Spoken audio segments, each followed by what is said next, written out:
מה יעלה בגורל אצלך בזמן הקרוב, בעצם מה צפוי בעתיד הקרוב ביותר אצלך בחיים. כמובן שהמסרים הם פונים לשני המילים, לא מוגבלים בזמן, ולקחת מהמסרים רק ורק מה שרלוונטי עבורך. בואי נראה מה יעלה בגורל. אני רואה שאת בתקופה של שינויים, או שיהיו שינויים, כי את מבינה שהמקום שאת נמצאת בו לא עבורך. את כרגע, אם אני מסתכלת, יכול להיות שאת עדיין לא מעריכה את הפוטנציאל שיש בך, את הכוחות שיש בך. אפשר לראות ממש לפי הקלף, שאת האריה מול בסביבה של כבשים. ומה שזה אומר, ואת גם קשורה. זאת אומרת, מרוב שאת כבר רגילה להיות במקומות שלא מתאימים עבורך, ואת לא מרוצה שם. זאת אומרת, אם אני לוקחת את זה לפן הרגשי, בפן הרגשי יש בך משהו, איזשהו כעס פנימי, במקום הזה שאת נמצאת. ומצד שני, המקום הזה בעצם, את רגילה אליו. את רגילה אליו, ואת כל כך קשורה למקום הזה שאת לא מצליחה, או שאת לא מבינה איך את יוצאת ממנו. איך את יוצאת ממנו. בואי נראה איך את יוצאת ממנו. איך את יוצאת ממנו. קודם כל, כמו שאמרתי, תקופה באמת של שינויים.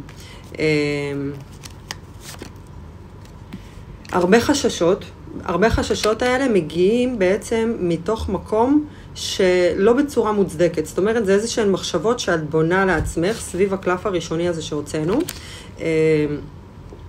שבעצם את מספרת לעצמך איזשהו סיפור, אני לא אכנס לסיפור, אבל זה משהו שאת תצטרכי להתמודד איתו אם תרצי או לא להתמודד איתו. זאת אומרת, החיים, בגלל שזה שיעור קרמטי שלך, ומה זה קרמטי? זה אומר שהנשמה שלך בחרה לעבור איזשהו שיעור, והשיעור הזה קשור לקום וללכת, ליצור את המקום הזה, שאת בעצם רוצה לעצמך כאישה, או כגבר, אם אתה צופה בזה, כן?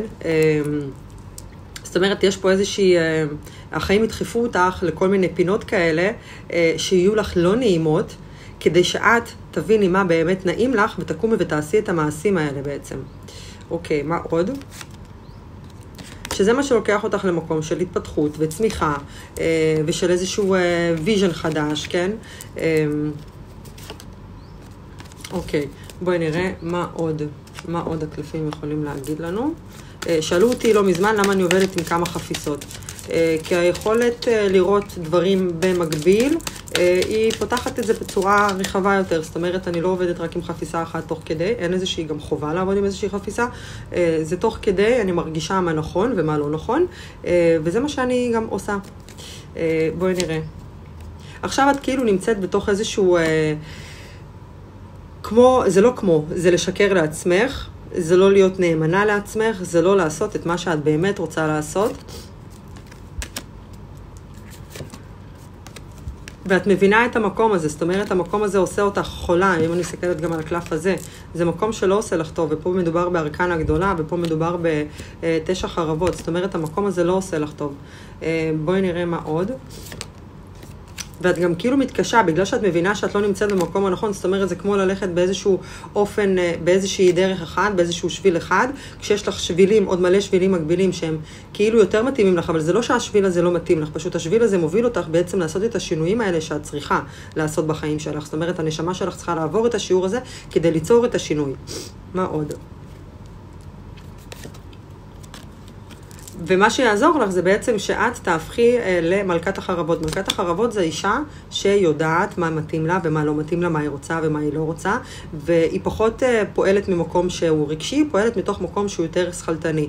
אני תמיד אומרת לעומת זאת כן לפעול מהרגש, אבל יש מצבים שכבר ברגש את מבינה שהמקום הזה שאת נמצאת הוא לא עבורך, אבל יש כל מיני דברים אחרים שלא נותנים לך בעצם לעשות את המעבר הזה ולהגיע לשביל הזה שאת כאילו אמורה להגיע אליו דרך השביל הזה של הלא נוח. כן? זאת אומרת, זה הקפיצה הזאת בעצם, כי איך אנחנו נלמד כשלא נעים לנו, נכון? כשאנחנו עם הגב לקיר, אז אנחנו פועלות בעצם הכי טוב, שכבר אין לנו ברירה.